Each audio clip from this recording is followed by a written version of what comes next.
Matt Belcher here, founder and CEO of Kaltir. I'm really excited today because I have Etan Butler on the call with me. Etan is the founder and chairman of Dalmore Group. Etan, pleasure to have you. Matt, great to be here, my friend. Yeah, thank you so much for joining us. I wanted to introduce Etan to everybody who's watching this because, as we're a growing company, Kaltir, our trajectory that we're taking the company, it's really important that we have partners, experienced partners, but that also have the vision of where we're going. And for those of you that don't already know, we've actually aligned ourselves now with Dalmore Group. They're one of the, if not the leading, I would say, broker-dealer and technology groups in this marketplace that Kaltir also finds itself in. And Etan is one of the leaders and thought leaders in this industry. So it's just really important you understand the people we're working with and you understand what they're trying to do too, because as we all move in the same direction, rising tide lifts all ships. So Etan, it'd be great if you could just give us a little bit of background about Dalmore, and then I'll probably segue into you a little bit too. Excellent, Matt. So Etan Butler here. I'm the founding chairman at Dalmore Group.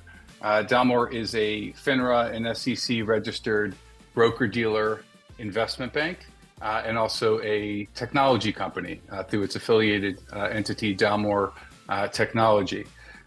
We were founded in 2005, so we've been at this quite a while. We have well over 100 people that are on our team between operations and compliance and support. We don't have a lot of salespeople. Most of what we do is inbound or through referral. And we've been fortunate over the last 10 years or so to become super focused and active in the online capital raising industry as a whole. Yes. These are companies that are utilizing exemptions to raise capital, like Regulation D, where you could raise capital from accredited investors, and as you know, Regulation A, that allows a company to raise capital from anyone over 18, pretty much in the world, and Regulation CF as well. Over the last number of years, we've onboarded over 1,000 companies and helped launch over 1,000 private companies, including well over 300 Regulation A issuers who have signed up with us. And so we've completed over 1 million Reg A investments. Wow. And have had a unique opportunity to observe what has been working well and what hasn't, from a regulatory and compliance perspective, a technology perspective, and overall strategy perspective. You use the term online investment. You didn't say crowdfunding. And I understand why you did that, but I really like that you said that. So could you give us, from your perspective, how you distinguish between those things and why you said the word online investment? I think that's a kind of an important point here. Yeah, it's a great question, and really it deserves some clarity and reiteration generally. These are relatively newer securities exemptions that allow companies to go a lot broader as far as their marketing and promotion and the ability to accept not yet accredited investors, which represent roughly 90% of the population.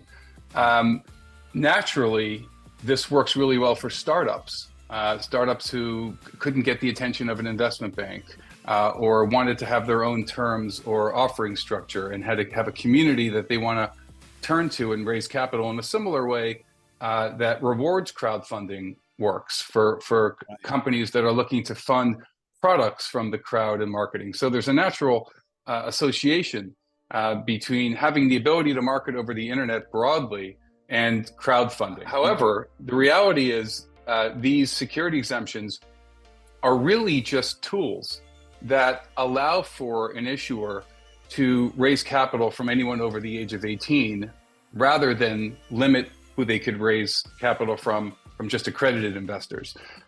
In other words, the issuer can choose to offer debt, or it could be a yield offering, right? It could be a REIT or a single family home, et cetera, where you do the flow through of revenues to investors.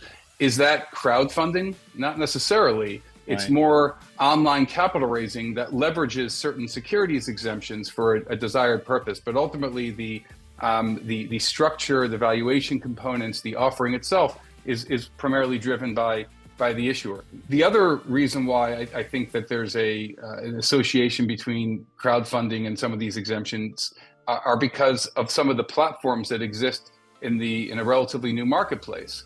Companies like Start Engine and Republic and WeFunder, you go to them and it feels like you're kind of in a mall where you could shop amongst different deals. They claim to have many investors that might discover your offering. And the types of offerings that tend to be on these platforms are generally startups that are looking for kind of a crowdfunding type experience. But we look at these exemptions far more than just limited for the purpose of crowdfunding.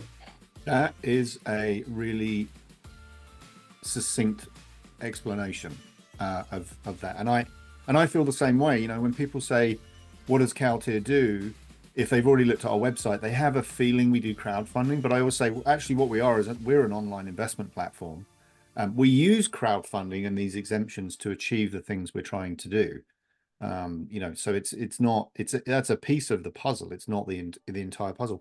I'm really curious. I mean, 20 years ago, you're either aging very, very well or you're not a very old man. But you got involved in this in some fashion. Of course, back then, 20 years ago, it's completely different, a totally different business. But I'm curious, I'd love to know how on earth you got into the industry you're in. How did you personally get involved in this? Yeah. So my partner and I, about 20 some odd years ago, were involved in the day trading industry. Folks, that was when day trading became a thing, trading, Yahoo, Amazon, eBay, back in the day. It was before decimalization.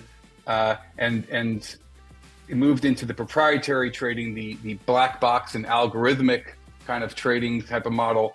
And we saw an opportunity to seek to become a broker dealer that would enable us to be able to charge commissions and other types of compensation structures that required you to be a regulated entity, registered with FINRA in order to participate in. Soon that evolved into third-party marketing for certain hedge funds that we were working with, investment banking more generally, and that was really the first 10 years or so. And then President Obama came and the Jobs Act of 2012, and I think we were really early on as a broker dealer to see an opportunity to help companies raise money over the internet, which at the time seemed like a very radical thing. You're going to raise money from retail investors over the internet. It seemed it was not a very well trodden path. It has its inherent risks. When you're marketing online, social media, etc. But we saw that as an opportunity, and with compliance on our right and legal counsel on our left, we proceeded forward and looked to help innovate and fill a niche, really an opportunity for a broker dealer and a lot of the services and that a broker dealer could provide to companies raising money online. And so we got involved in it at that time.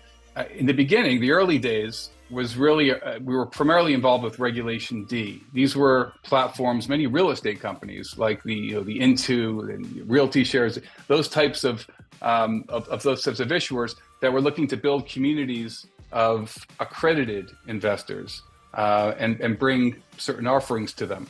When Regulation A really became a thing after some of the changes in 2018, meaning it became more popular and more utilized. Again, we were early on as a broker dealer to recognize that opportunity and to expand into Regulation A as a line of business for the firm. And since that time, I believe we've become by far the most active in the space as far as what's published and what's tracked by platforms like Kingscrowd. And it's been a really interesting experience. It's a world of innovation where regulation meets technology, meets innovation, and you're always establishing best practice, right? And you're always looking to make improvements and reduce friction.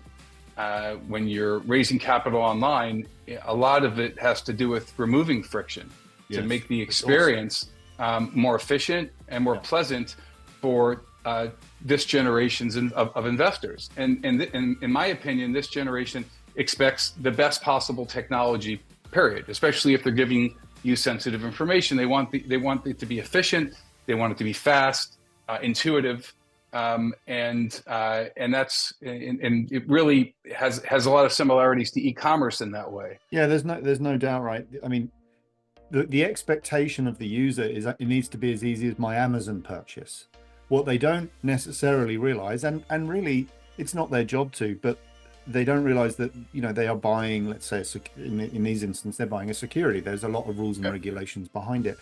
What I find fascinating about your background is that you came from, quote, traditional, and you've seen the evolution of this. You've just been someone that's been at the forefront of it and saw it as an opportunity. So you've got that 10, 15 years of traditional background of money raising, and then I'm not sure exactly when you sort of, well, it would have been probably around that 15, 16 time with the Jobs Act, but you struck out to, or you stepped forward, I should say, to you know, really redefine what this is at a time when everybody just thought it was, honestly, I mean, even when we started Caltier, you know, 3 years ago or so, people said, why don't you just keep doing the traditional, playing golf, going to the country club, whatever we were doing, you know, networking. I used to do a lot of it on my bike. I cycle a lot, and actually that's a really great way to talk to people. But we saw the opportunity, and that, you know, you were doing that years before us. But it's even then people would say, I think it's not going to be a growth market. And nowadays, you know, if you're not doing this online, you're not really doing it. I mean, that's the reality of the situation, right? We have to align ourselves with partners that also have the same vision.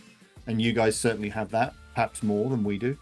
Where do you see this going? In terms of for issuers, but also, you know, people who are watching this are going to be investors. So where do you see the market going for them? What do you see happening with technology? What do you see over the next 3 years happening here? Maybe next 3 to 5, I guess. Great question. You know, what I know is that the private markets dwarf, as far as size, dwarf the public markets.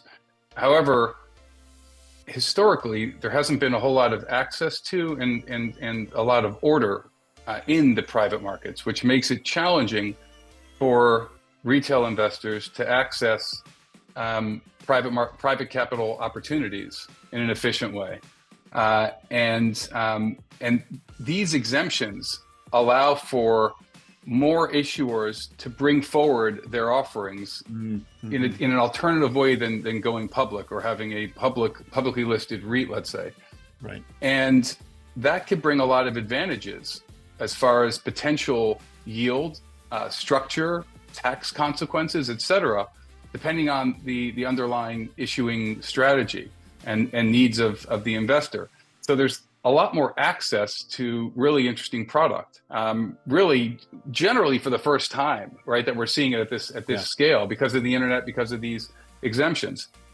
Where I see this ultimately going is step one is issuers doing a good job of marketing and promoting what it is they're doing to enough people who that message resonates to, enough to develop trust and take action. And so in essence, you're building a community. And the better you treat the community, the more that you deliver for that community, the more comfort they have, and the more they're going to consider, you know, continuously supporting and making additional investments, talking to their friends and families, et cetera, about their experience. The better you need really good technology, they need to have a really good experience. You need really good investment opportunities, so they feel like they are seeing an adequate yield. And good risk reward. Where I see this ultimately going is twofold. One is continuously building community or converting community to become investors. And that's something that we're seeing with many issuers. Ultimately, I think there's an opportunity to bridge the gap between the individual production of these alternative investments or these funds with the insatiable appetite amongst managed accounts, RIAs, et cetera, where the real money is, right? Unlike the Schwab platforms and its RIA platforms, you know, that also have retail investors, that also have interest in things like private alternative investments and different types of structures. But not everything is on those platforms. Right. And not everything should be on those platforms. Yes. But for the right issuers, with the right track records and the right yield profiles and the right structures, I think there's a tremendous opportunity to gain access and exposure to those tens and hundreds of millions of managed accounts that have an appetite for private alternative investments. That's what I personally am taking on, and I'm super focused on. It's not going to be for everyone. It's not going to be for the one-off biotech company that's looking to do a deal. Their ambition might be NASDAQ down the road, right? However, with a fund structure and where you're offering potential yield to investors, I think that's a very scalable model that many people understand. And there's not enough product out there, I think, to meet the demand, especially now that crypto-related, NFT-related trading and interest, I think, has gone somewhat out of favor.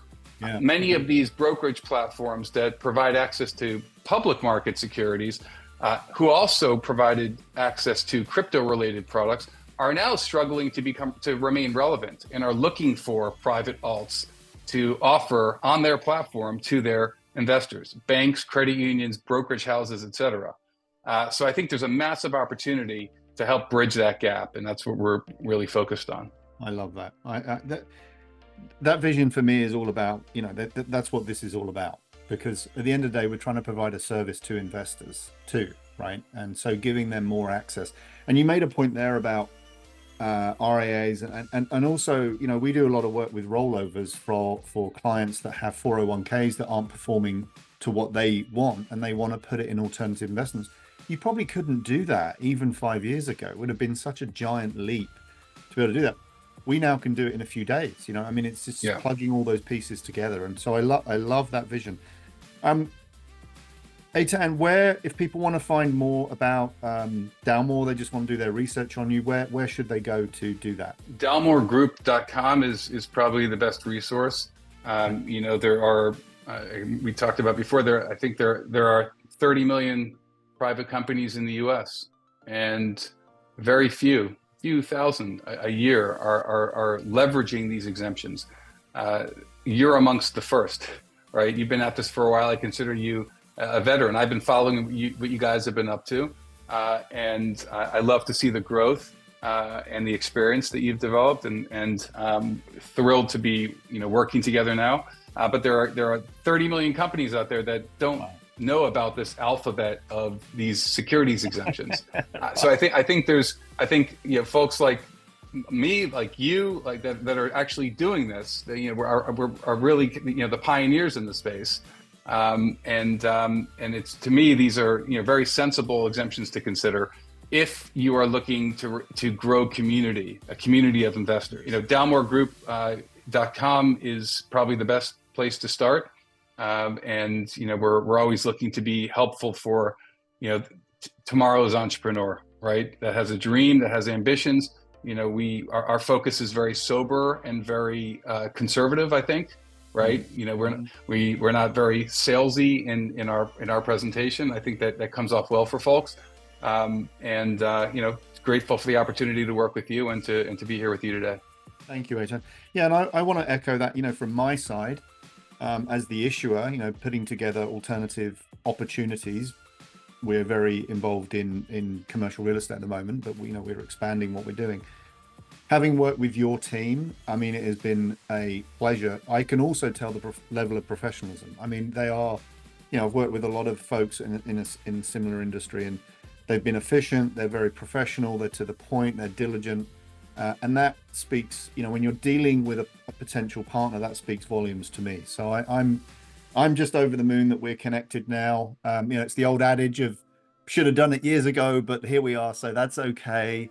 And I just, those of you watching, have confidence in what we're putting together, and then companies that, like Etan, his business too, and we're all pushing in the same direction. So Etan, thank you so much for your time. I really appreciate it, and we're excited about the future.